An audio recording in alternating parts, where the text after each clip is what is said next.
Sipourim, Victoria Géraud-Velmont. Et Victoria, cette semaine, vous vous êtes intéressée à des bénévoles un peu particuliers. Bonjour Victoria. Bonjour Margot. Oui, on en a peu parlé ces dernières semaines, pourtant ces bénévoles sont essentiels.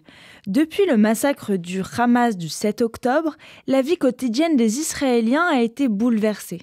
Des milliers d'hommes et de femmes ont été appelés en tant que réservistes et ont tout quitté pour rejoindre le front. Leur famille, leur travail, leur maison.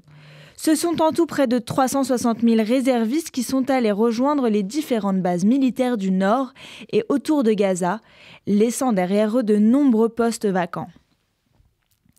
Alors, pour aider les Israéliens et répondre à cette nouvelle carence de main-d'œuvre, des Français de diaspora sont allés sur un coup de tête remplacer ces Israéliens partis en guerre. C'est le cas de Lionel. Lionel a 3 fils en Israël, dont l'un d'entre eux, qui est soldat, est mobilisé dans le nord du pays, à la frontière du Liban. Ce père de famille, qui travaille pourtant en France, a d'abord aidé de Paris, avant de rejoindre Israël, il y a quelques semaines pour une dizaine de jours, afin d'aider, au jour le jour, les Israéliens.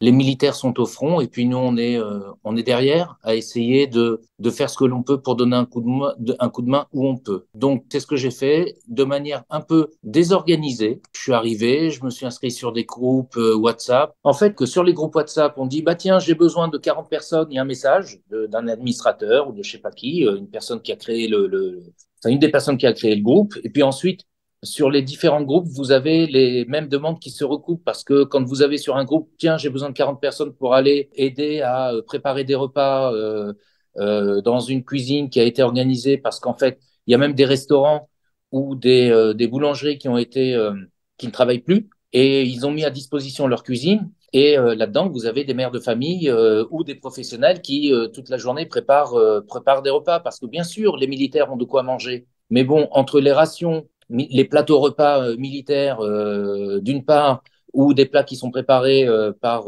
soit des professionnels, soit des mères de famille, bah, c'est quand même un petit peu plus sympa de leur apporter du baume au cœur avec ce type de repas. Donc, tous les jours, sur des groupes, vous avez des demandes qui sont formulées bien précises. J'ai besoin de 40 personnes pour aller travailler dans tel truc, à tel endroit, départ à 7 heures du matin ou démarrage à 8 heures ou je sais pas quoi jusqu'à telle heure. Et puis, il suffit de lever le doigt. Alors, on lève le doigt de manière virtuelle en envoyant un message. OK, moi, je prends, je suis d'accord, on est 2, je suis seul, on est 10, 12, on est 3, peu importe.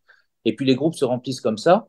Et en fait, tous les jours, j'ai failli dire, je travaillais de 7 heures du matin jusqu'à parfois 19 heures et puis parfois jusqu'à 11 heures, minuit, 1 heure du matin. Il y a vraiment de quoi faire en permanence.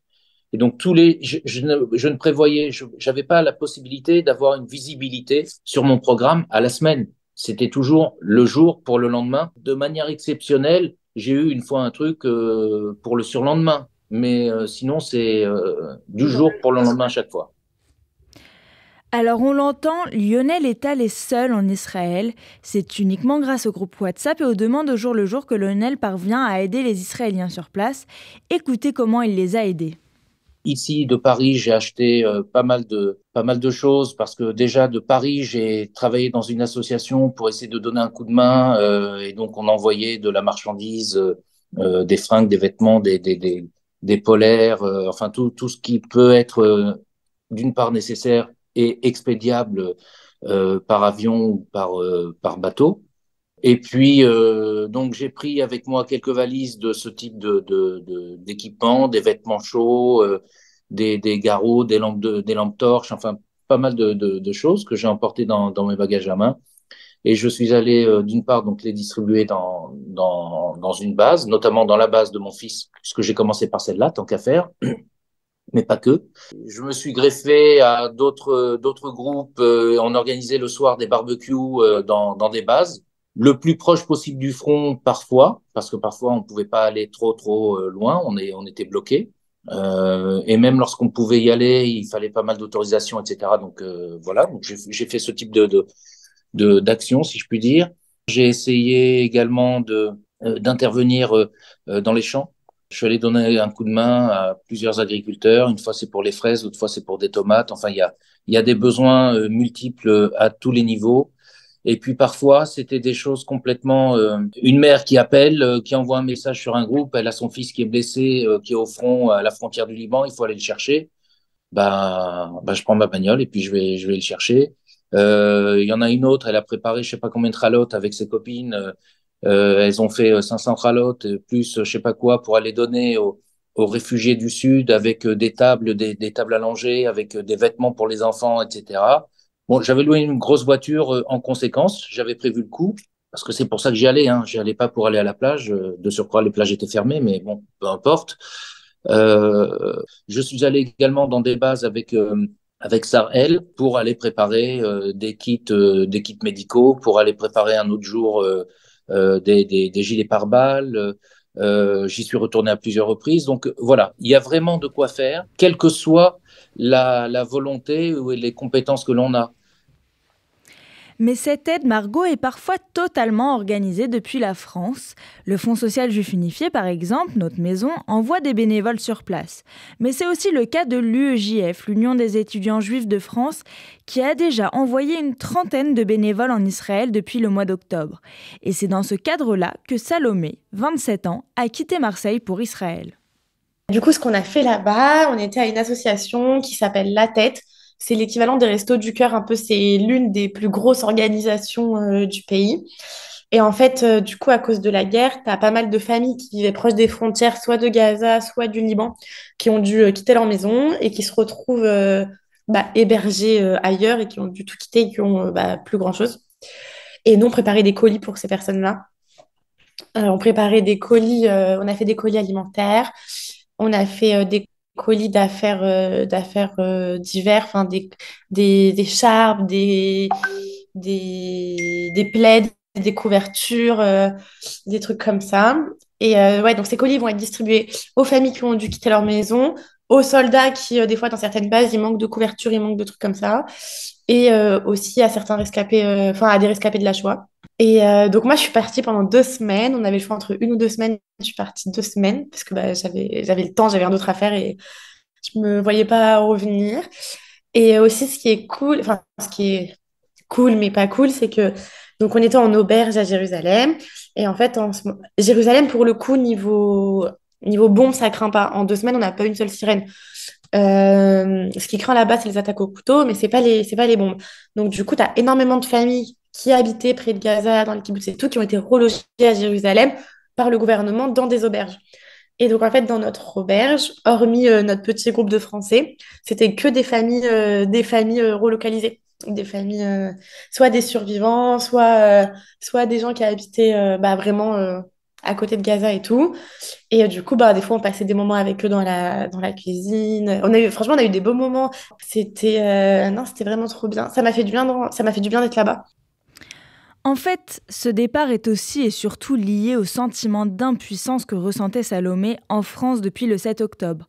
Un sentiment d'impuissance qui a été remplacé, depuis qu'elle est en Israël, par un sentiment de sécurité. Depuis le 7 octobre, je me suis sentie extrêmement démunie. Mon premier réflexe, ça a été déjà de pleurer et ensuite de faire un don à tout ce que je pouvais parce qu'en fait, je voulais aider. En fait, le truc, c'est que je pense que tous les Juifs de France et de partout dans le monde, on se dit que si un jour il n'y a plus de terre d'Israël, il n'y a plus de nous. Donc, on ne peut pas perdre la guerre. Donc, je pense qu'au fond de nous, on a envie d'aider. Et du coup, j'étais en France, donc je ne pouvais pas trop faire quelque chose de moi-même, mais par contre, j'ai de l'argent. Donc, j'ai commencé à faire des dons à toutes les associations possibles et imaginables. J'ai fait à Zaka, j'ai fait au Keren Hayesod, j'ai fait au FSJU, j'ai fait à 6 ou 7 assos comme ça. Mais en fait, ok, c'est bien, mais je me sentais quand même inutile. Et avec tout ce qui s'est passé en France, notamment les manifestations pro-palestiniennes qui étaient plus des manifestations anti-juifs qu'autre chose. Je me sentais très très mal chez moi. Depuis le 7 octobre, je suis pas sortie de chez moi, enfin je suis pas sortie dans la rue je suis pas sortie, on va dire, le soir boire des verres avec des copines ou autres parce que j'ai peur. J'habite à Marseille, c'est un peu une ville où c'est un peu connu pour être un peu chaud, quoi. Et du coup, j'avais l'impression de ne pas vivre, mais ne pas vivre, quoi. J'étais juste enfermée chez moi et vraiment, je passais toutes mes journées sur Twitter, du matin au soir, à regarder les infos. Vraiment, je pense que depuis le 7 octobre, j'étais pas bien chez moi en France. Et j'ai vu une story, il disait qu'il cherchait des bénévoles pour aller aider en Israël. Et je sais pas, en fait, pour moi, c'était logique, j'ai du temps, je pouvais prendre du temps. En fait, je me voyais pas faire autre chose.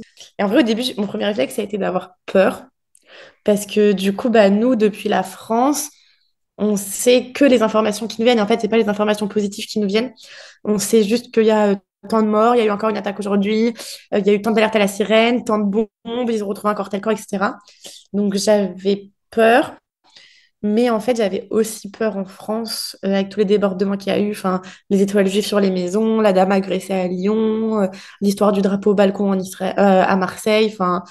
Et du coup, je me suis dit, écoute, quitte à avoir peur, bah, je préfère avoir peur là-bas qu'avoir peur ici. Psychologiquement, j'étais j'étais reposée. En fait, j'avais moins peur pour moi là-bas qu'en France. Et c'est vraiment un sentiment qu'on a tous partagé.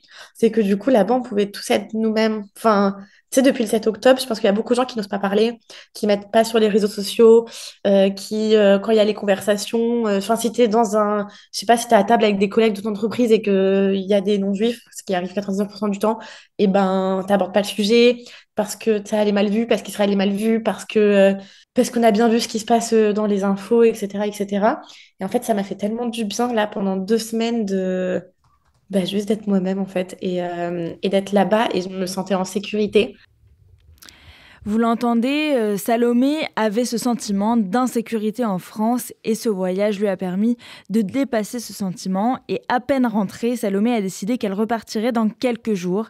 Elle qui a démissionné de son travail à peine quelques temps avant le 7 octobre, a décidé de consacrer tout son temps libre au bénévolat en Israël. Alors, dans quelques semaines, elle repartira pour un volontariat de plusieurs mois avant de peut-être faire son alia d'ici quelques années. Comme Salomé et Lionel, des dizaines de personnes se sont rendues en Israël depuis le mois d'octobre. Sur place, de nombreuses organisations s'activent jour et nuit pour remplacer les réservistes, mais aussi pour apporter de la douceur aux soldats, comme leur apporter des chalotes, des petits plats maison ou des petits objets symboliques pour leur remonter le moral. Ces actions sont organisées notamment par l'UEJF, l'Union des étudiants juifs de France, mais aussi comme le Fonds social juif unifié, que vous pouvez contacter à cet effet.